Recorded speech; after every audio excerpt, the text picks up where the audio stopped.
Good morning to everyone and welcome back to Policing with You. I am your host, Sharmin Odin. With me I have Inspector Thompson. He's here to give us basically an overview of what the Crime Directorate do. So I'll let him introduce himself, tell us a bit about himself and what he's doing. Inspector Thompson, over to you. Good morning, everyone. As Sergeant Edward indicated, my name is Inspector Winston Thompson, and this morning I'm here to represent the Crime Directorate and talk a bit about how the Crime Directorate contribute to crime fighting within the Royal St. Christopher Navy's Police Force. The Crime Directorate is one of the 4 directorates within the organization Police Force. You have crime, service improvement, operations, and R&I. The Crime Directorate has a mandate to oversee investigations of serious crimes, such as homicide, fire-related crimes, terrorist financing, and because of the type of investigations, there are what's called specialized units, and it's broken down into a number of them. We have the Criminal Investigations Department, and that department is split across all 3 police districts. There's one in Police District A, Police District B, and Police District C. We also have Special Victims Unit, and I'll explain a bit more about what these units are and what they do. So you have Special Victims Unit, or White Collar Crime Unit, a Violent Crime Unit, Minor Crimes Unit, which was recently introduced. There's also, and all those units I just mentioned just now, they're all investigation units. So CID, SVU, White Collar Crime, VCU, and Minor Crimes Unit, they're all investigation unit. There are also 2 records/intelligence unit, the Criminal Records Office, and then there's also the Local Intelligence Office, which is records/intelligence, crime intelligence. We have 2 forensics units. We have our digital forensics unit, or cybercrime unit as we call it, and we also have the criminalistics forensic unit, which is the crime scene unit most persons are familiar with. We also have a investigation/operations unit, which is the anti-narcotics unit or drug unit, and finally we have the prosecution unit, which is the National Prosecution Service. I'll start with the last one first. All right, so the National Prosecution Service, they assist the Office of the Director of Public Prosecutions in criminal prosecutions, especially at the magistrate court level. And they also provide some of the court clerks that are there to assist with the smooth running of the court. So they also assist with the execution of summons or bench warrants that may be issued during a court hearing during the course of a day. So they assist with the smooth running of the whole judiciary process and aid to the DPP's office. The anti-narcotics unit or drug unit, as you know, as the name implies, they do investigations in relation to drugs, drug-related crimes within the Federation, and they have a mandate to cover the entire Federation. All right. Yes, the National Prosecution Office also covers the entire Federation, in all 3 police districts, A, B, and C. So we have officers that assist the Director of Public Prosecution Office in all 3 police districts. Then we have when we look at our forensics unit, we have the criminalistic crime scene unit, which you would see them at crime scenes. A crime happens, you'll see them pull up with their special vehicle. They lay out the crime scene tape, and they do the collect the data. They will collect the evidence that will be eventually used during investigation or during the prosecution of a case. Then we have our digital crimes unit or cybercrime unit, and they are a technical unit. They assist any investigation in relation to digital crimes, whether it be the simple ones, such as you might have someone sending messages, unsolicited messages, called unlawful communication, to the more serious crimes where you might have an intrusion into a company or some sort of cyber hacking. And that's the main mandate of the cybercrime unit.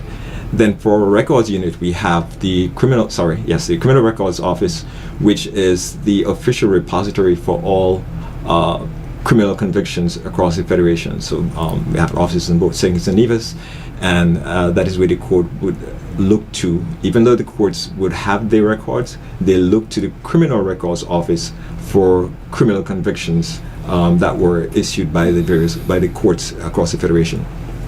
The Local Intelligence Office is responsible for collating information on crime, and we do that through right now through a digital database. We started out with a paper-based.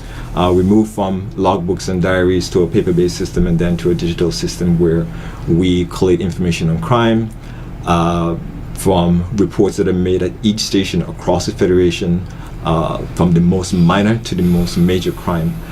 And I'll speak a bit more about that a little later in terms of how that meshes with all the other units, not just the crime directorate, but the entire police force. Then we have the investigations department, such as minor crimes, and their mandate is to look at the three most prevalent crimes: larcenies, malicious damage, and bodily harm offenses. So all woundings, or grievous bodily harm offenses.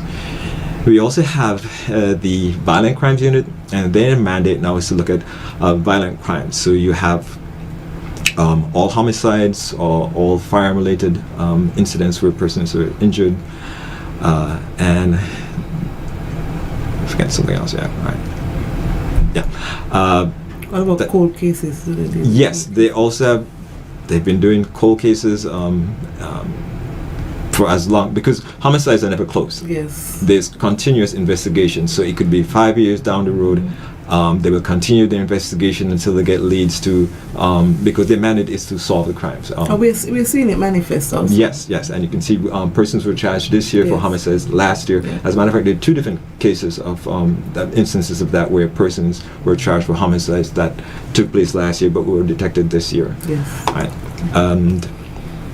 The white collar crime unit, they're responsible for looking at terrorist-related activity, money laundering activity, whether it be and even tax-related reports made from the IRD. So they have a wide mandate covering the entire Federation in terms of looking at any fraud-related activity, especially as it would look could lead to terrorist financing or money laundering, and we have a mandate to make sure we do investigations in these types of crimes. We also have the Special Victims Unit, and you would have spent some time there. You Yes, know, I did. it was necessary to create that Special Victims Unit because we have these types of cases require special investigations. You have to spend time with the persons to get them to open up, to tell their stories. Sometimes people take years before they open up about what happens to them. So there was a need to have a Special Victims Unit. So they look at all sex-related crimes and crimes that are committed against persons that are of that age where the word is slipping me right now. Consent. But not just the age of consent, but also vulnerable. Yes, that's what I was looking for. Vulnerable persons, whether they be young children or even special needs persons. Yeah. Right. And then the Criminal Investigations Unit, which is, you could say, the genesis of all these other units. Because when I joined the organization, there was only just the Criminal Investigations Unit, and they did all of this. But as I said, over the years, there was a need to specialize because as these crimes became more prevalent, there was a need to specialize to put more investigative time into them so we can solve them. So that covers the different departments that make up the Crime Directorate. And I would touch a bit on how they assist in the overall crime fighting initiative.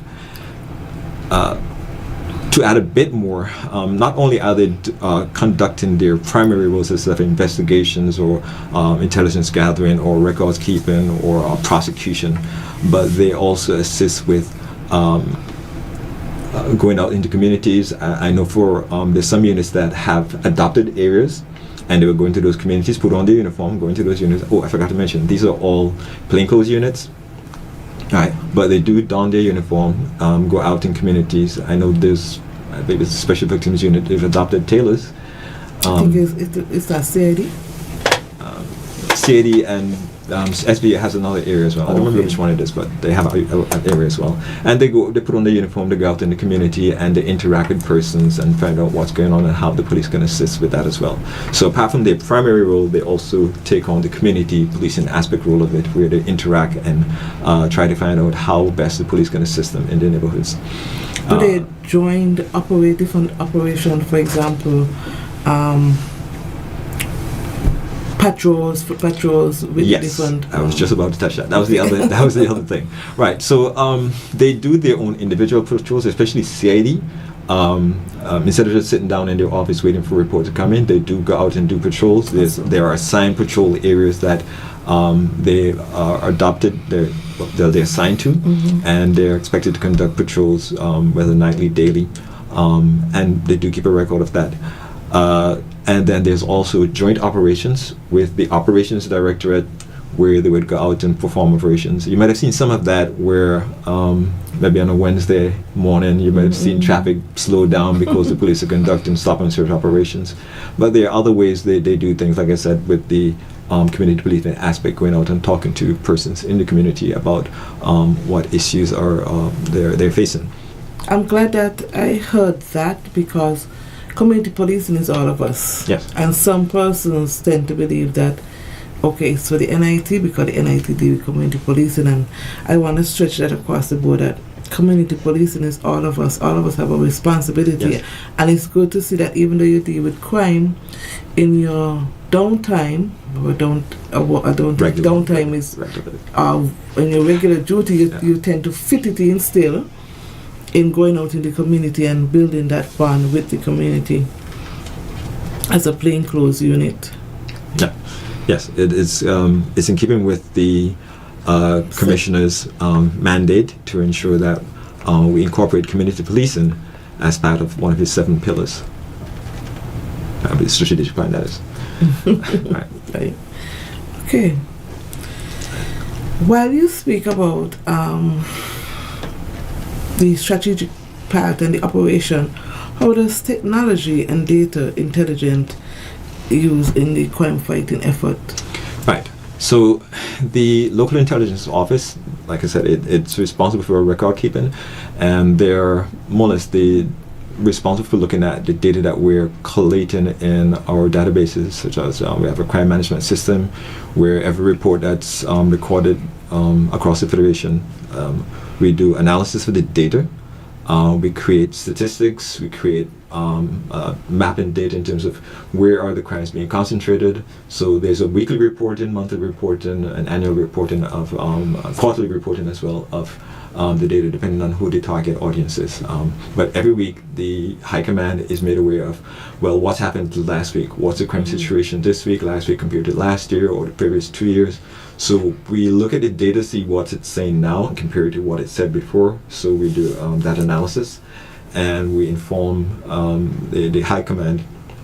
And again, that's coming out of the local intelligence office, looking at what the data is saying, and having to be able to direct the patrols as to where they might need to pay more attention to, because if there's an increase in a particular type of crime in an area, or a decrease in an area. And then we also have to look at why is there an increase or decrease in the area. So we have to look at what the data is saying, who are the players. So we're not just looking at what crime is happening, we're looking at who may have committed them. The why part gets a little more tricky, but the same way an investigator will look at who, what, where, when, how, and why, the data analyst would also have to look at that again.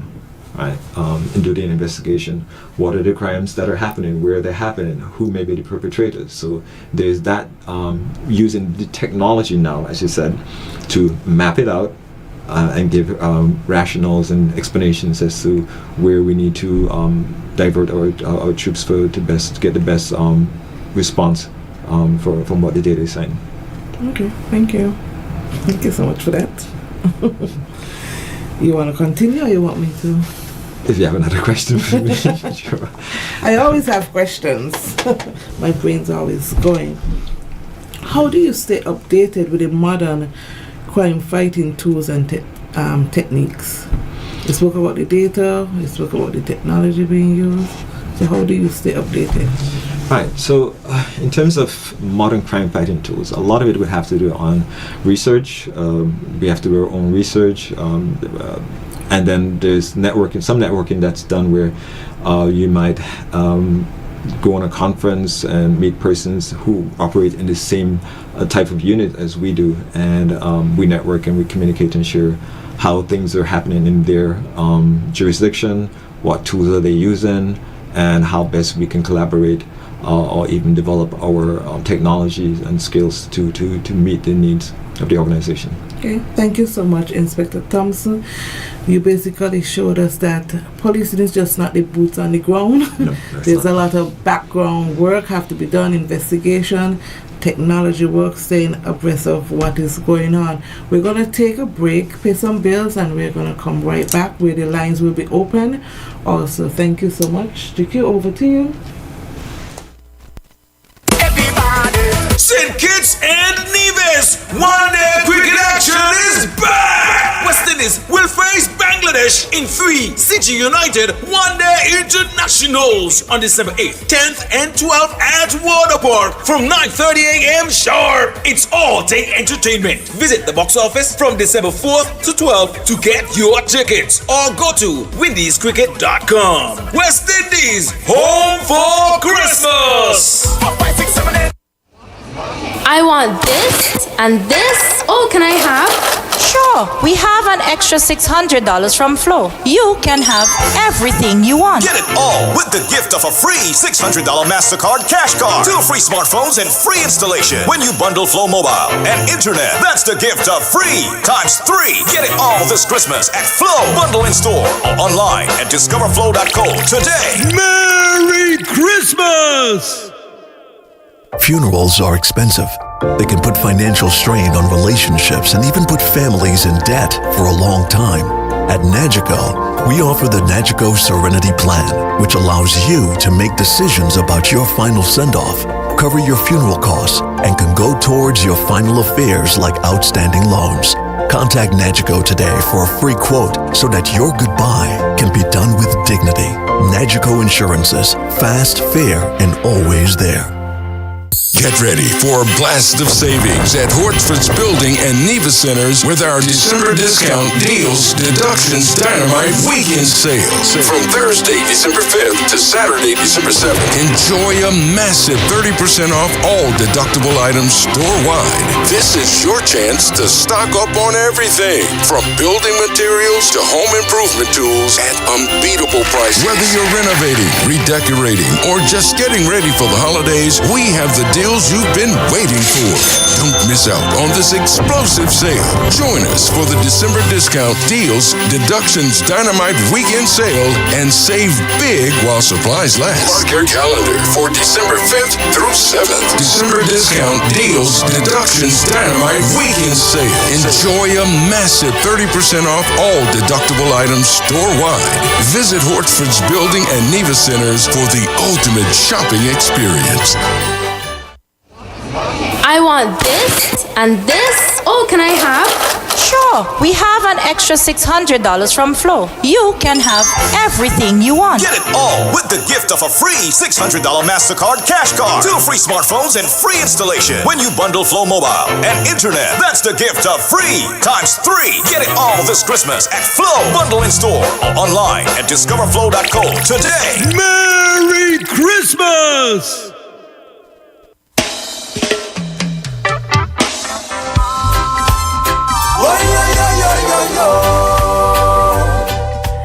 Good morning to everyone and welcome back to Policing with You. I am your host, Charmin O'Dane. With me I have Inspector Thompson, Winston Thompson, who is representing the Crime Directorate and telling us basically what are their involvement in fighting crimes. The lines are also open. You can call in and you can ask Inspector Thompson whatever question that you need clarity on. So, seeing that there's no call at the moment, Inspector Thompson, I will continue my question here to you. How does the Crime Directorate,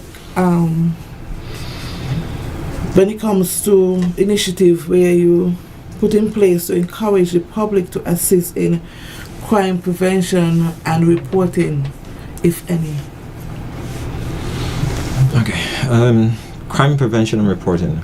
So, in relation to crime prevention, whenever someone becomes a victim of a crime, at some point during the course of the investigation, whether initial or at some point when they might be taking a statement from the victim, they would advise them how best to, especially if it's property crimes, how best to secure their premises so that they don't become a victim again.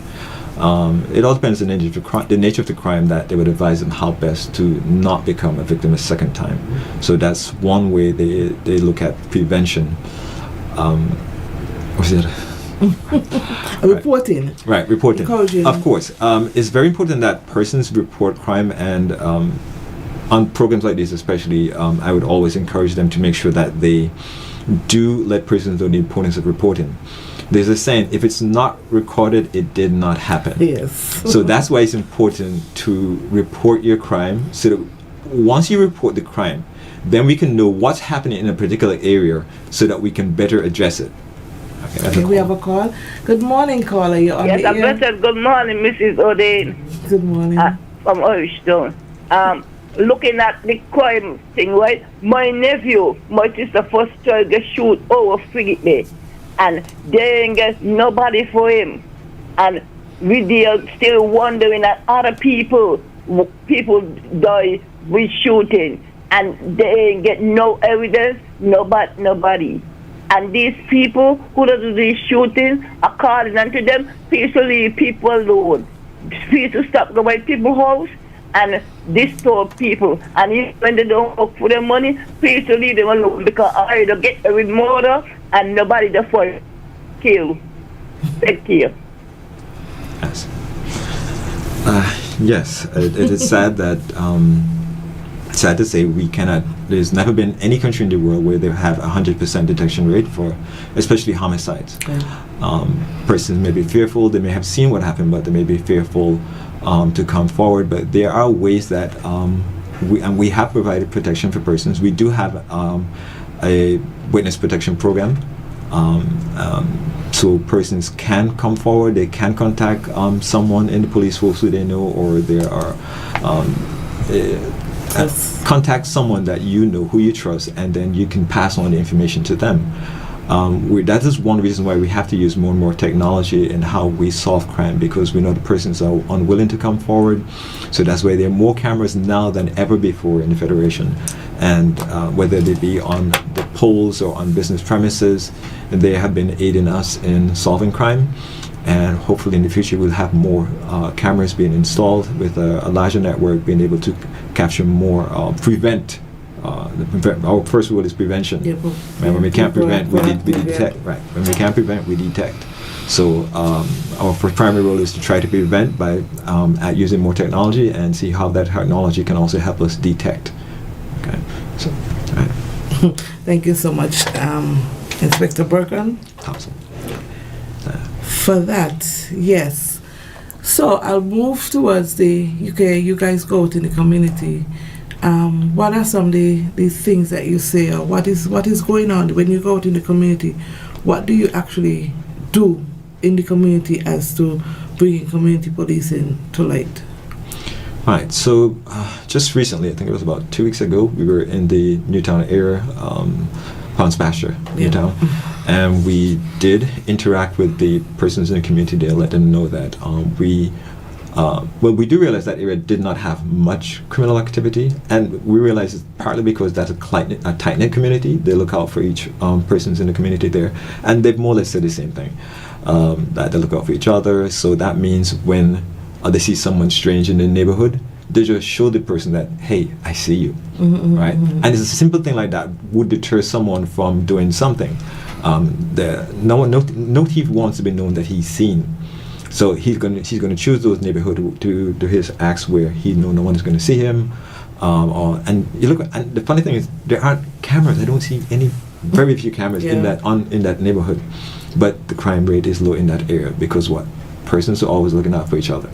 So it starts with that neighborhood community development, and we would encourage persons to create your own little neighborhood watch. Talk to each other, let you know, hey, I'm going to be away for a little while. Could you keep an eye on my house with me? Little things like these, because it works against us when we have a report and the time span between when that happened is like days, weeks, that gives you a cold trail that you may not follow unless you have the aid of technologies to assist you. Right. So like someone traveled for a 2-week vacation, they left their cameras up, that's a good chance that we might catch someone who might try to break in their place. But if there's no security or no neighborhood watch, then it's, I wouldn't say hopeless, but It brings challenges. it brings challenges to the investigation of those crimes. Definitely. Thank you so much for that. I'm gonna move towards challenges, since that we just spoke about challenges. Yes. What are some of the biggest challenges that the Crime Directorate face when it comes to reducing crime? I think you just basically highlighted. Right. We're back to the first, what we said a while ago about reporting. Now, reporting is paramount. If persons don't report it, then that can lead to something else. You might lead to reprisals. So the first point we would get to is that for persons to report things as they happen, so that we can intervene, mitigate, so that we don't have something more serious happening. Next challenge is follow through, and that goes through both ways, from both the victim and us as well. Yeah. In that when a report is made, we sometimes have a challenge where we try to reach out to the victim and we can't get them. We try, and it's like they don't respond or they're unavailable. So it makes things difficult, especially with when we're dealing with sex-related crimes. Then I went back. Right. It's very difficult. I can contest to that. Right. Definitely. And it may not be wise for me to say this, but it also affects our detection rate, because if someone makes a report and then we can't get to do the investigation, then that's going to be an unsolved crime when we don't know who did it, and by knowing who the perpetrators are, we can then put measures in place to try and address these types of crimes. Looking at that person becomes now a person of interest in other crimes, where he's been, where he may be going. Especially with sexual assaults. So there may be persons out there doing things, and unless it's reported, and one thing one's going to say, like for example with sexual assault, unlawful carnal knowledge, sometimes you don't know until you hear the child is in the hospital giving birth to a baby. It's like it was never reported to the police. So we can't, and not only just the police, but we have partners that we work with, like gender affairs, social welfare. They can put things in place as well, unless they know what's going on. So it's not just police alone, but it's also partner agencies that we assist and help one another with in terms of the overall crime fighting measures. Yes. Right. It looked like you had something else to say. It's okay. Okay. Okay. In reference to capacity building, how does the Crime Directorate ensure that the officers receive the adequate training to handle these complex cases? Okay, so most of the officers in the specialized unit, they would receive training, whether locally, regionally, or internationally. I can't speak specifically to all of the departments, but like I know with the violent crime unit, they get training in terms of investigation of homicides, to learn what's best practices. Similarly, the forensics unit, their training is ongoing. They're always learning something in that unit. Similarly, the cybercrime unit as well. And funny enough, the technical units, the forensics units, their training is ongoing. Sometimes they do training every month, depending on what it is they're doing or learning. So there is ongoing training, whether there is within the investigative arms or the forensic arm of the unit. Not so much prosecution, because they're in it, knee deep in it every day, doing prosecution every day. Intelligence, here and there, like I said, we have to look at, with intelligence arm, a lot of research has to be done in terms of what's new and best to use in terms of looking at the intelligence. That covers everyone. Oh, no, can't leave out the white collar crime. They do training very regularly as well, in terms of looking at what's the new trend in terms of white collar crimes globally, regionally. So they're knee deep in training as well. Awesome, because that is very important. While we speak about training, what are capacity building? What are some of the measures that are put in place to support officers' well-being given the stress and demand of crime fighting, mental health is a very much a concern for us. Yes. Right. So now,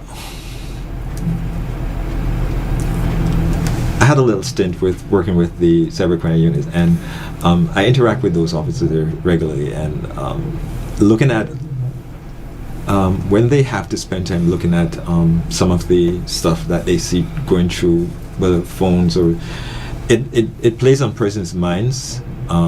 Then you have those persons who work in the violent crime unit where they're seeing bodies regularly, and whether it is at the scene or having to go to the autopsies. Likewise, the forensics unit. So these types of jobs, they affect you psychologically. So there have been periodically someone assigned as a psychologist to assist officers who may have some issues to deal with because of the stresses of the job. Not so much so now, because to find persons that are suitably trained to do this, to do what we do and to give advice, well, it's in the works to get that going. The need is recognized, and we know that persons are seeking assistance by any means they can. Supervisors would play a big role in looking at their officers, trying to see where they are. Definitely. There's something different about them today that might be work related, and see how best that they can give that person some downtime or some measure to alleviate whatever stress they may be going through that is work related. Right. Thank you so much. Yes. Thank you so much, Inspector Thompson. I'm going to look at future plans. We are moving in a certain direction, not only when it comes to crime, but how the criminals operate. What are some of the future goals for the Crime Directorate to further reduce the crime rates? Right, so the more collaboration with our partner agencies,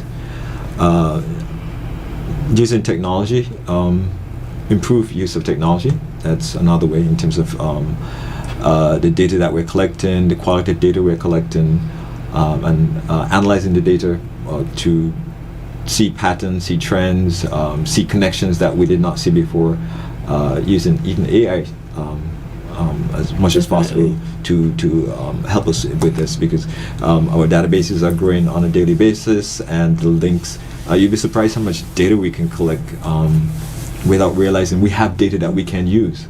And it's just maybe just a simple interaction. It might just be a simple citing report that, imagine this, you have officers out there in patrol, they see someone in an area, they make a note of that, make sure it's in the database, then you might have a report with someone matching that description somewhere else, unless we have an algorithm that can look at that data and say, well, that person bearing that description was seen in that area, and then he was found in that seen in that area just by that particular way.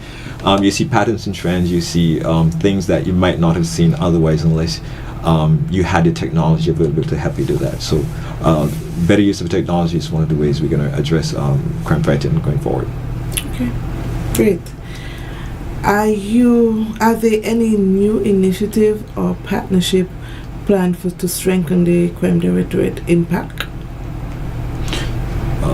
The impact of the Crime Directorate in terms of the overall impact? Okay, remember we're still on future planning, so are there any new initiative? I guess you all are still in the planning phase as to how you're going to move into 2025. I just wanted to know if you can if there's a peep that you can tell the public what are some of the plans that the Crime Directorate is doing to strengthen the directorate. You just spoke about collaboration. You spoke about the AI. I know that would be very expensive, the cameras themselves. So maybe you could just elaborate more on that. Well, there are little things that that can be done under the directorate, at least the departments that I'm responsible for, I can speak to, in terms of looking at trimming the fat, so to speak, being more focused on what we need to be focused on, and see how best we can do more with the little that we have. in terms of example, one of the things that we would address, at least from the local intelligence office perspective, is looking at the quality of data we're collecting, so that we can have good quality data that we can work with. For example, when the local intelligence office first started, one of the data that we're looking at was the victim a male or female, right? Was it adult or juvenile? But now we need to look at the age group, the gender, the nationality or ethnicity of the victim, because all these could play a part of when you're doing the analysis of the crime. You have to look at all these little things. Looking at, like I said, nationality is another thing. You could say persons of a particular nationality tend to be a victim of this crime. Persons of age group are victims of this type of crime, and we can then use this data to advise persons. Just like when we do crime tips, we look at what's happening, and then we might give advice based on it. Like how we're now going into the Christmas season. Persons should avoid putting out the boxes of the new stuff they bought, because then you're giving an indication to someone, hey, brand new TV, brand new this. It's like, no, tear up the boxes, right? Even your persons have US mailbox addresses. Don't throw out the boxes with the mailbox address on it. Tear up your address. No one but you should know your mailbox address. Like, little things like these, we give advice on to try and make things a little smoother in terms of how we're doing it. Okay, thank you so much. I'm going to move on to ethical and legal consideration.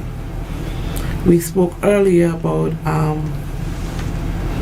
how do you protect the victims, person giving evidence, the different things that are put in place. But how does the directorate balance effective crime fighting with respecting citizens' rights? Right. Well, first and foremost, we are in a partnership with the community, so we must respect the rights of the citizens. So we must always do things impartially, ethically, so that we do not lose that public trust. And with that in mind, we must always try our utmost to balance trying to solve a crime per se, as well as respecting persons' right. Where that comes into conflict sometimes is where persons may refuse to come forward to give evidence in a court or to cooperate with the investigation. But the most we can do is try to advise them and guide them according to the law. Right? If persons have issues, they can seek their own legal advice or representation. I can recall. Okay, but that might not be a good example. All right. But yes, we do realize that we must maintain that public trust, so we must do everything in a manner that would not compromise the integrity of the organization and that public trust. Right. Okay, thank you so much.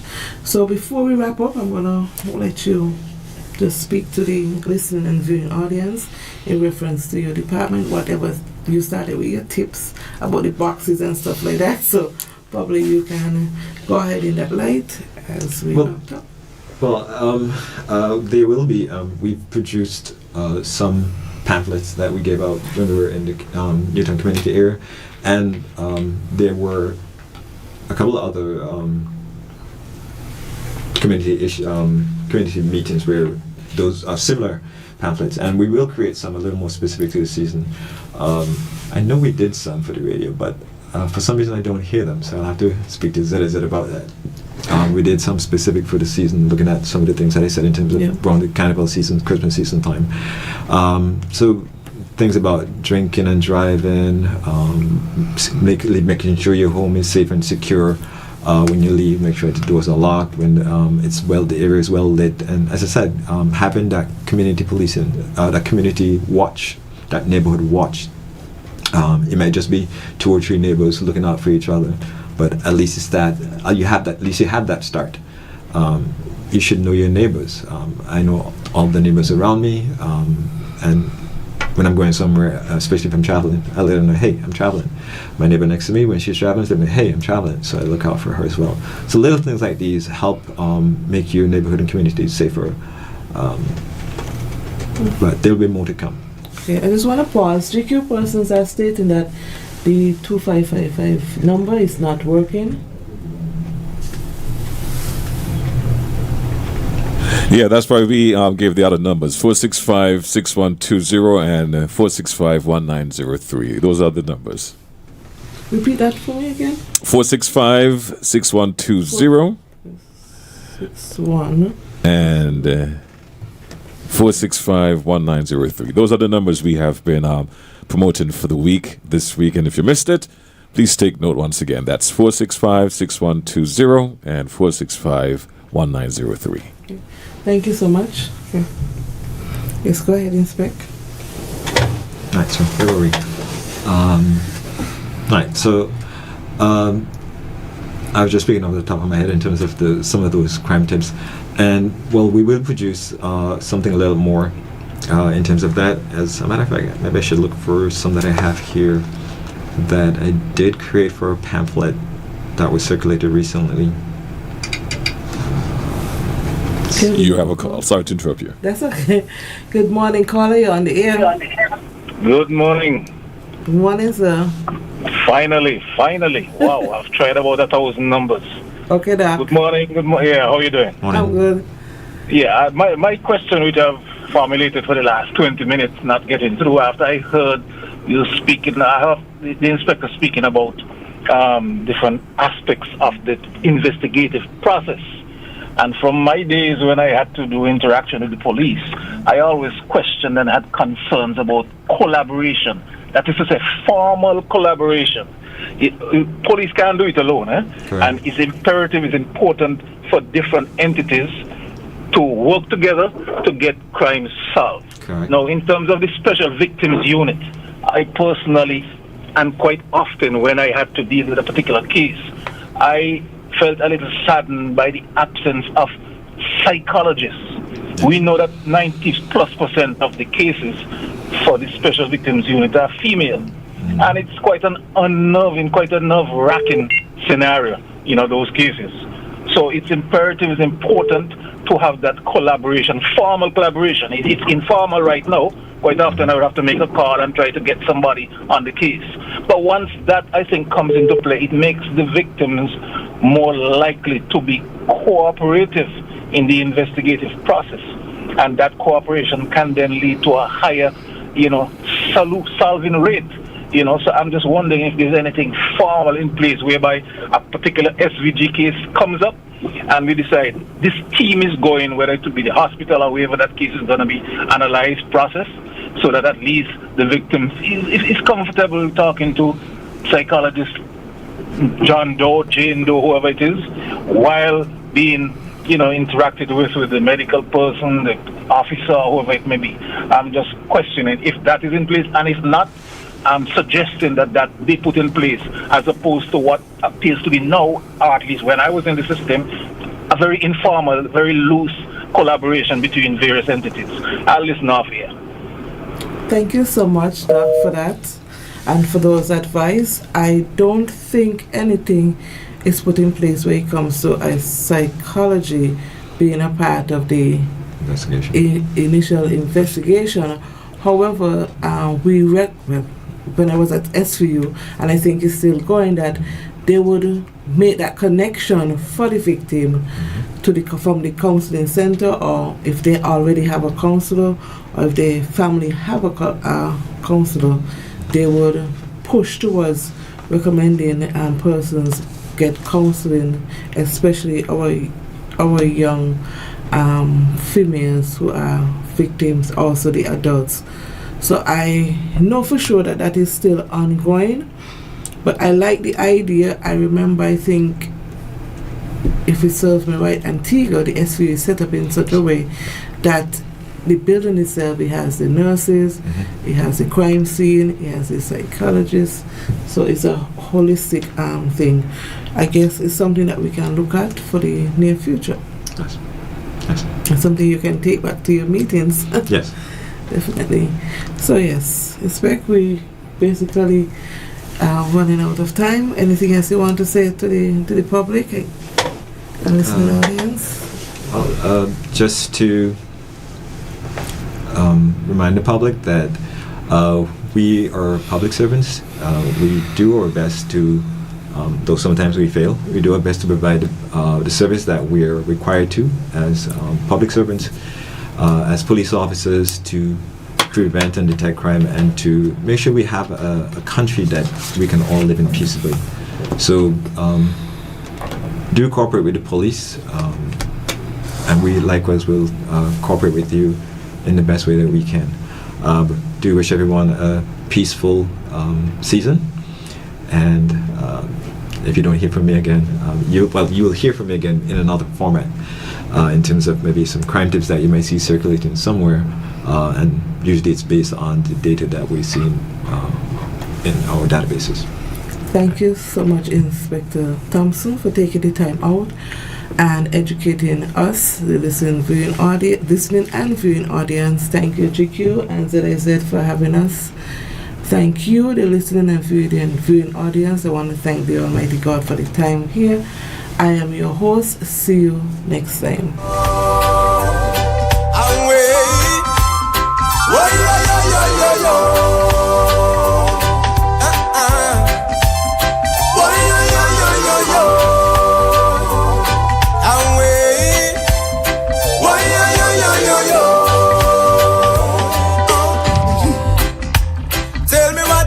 If you need cash this holiday season, the Bank of Nevis is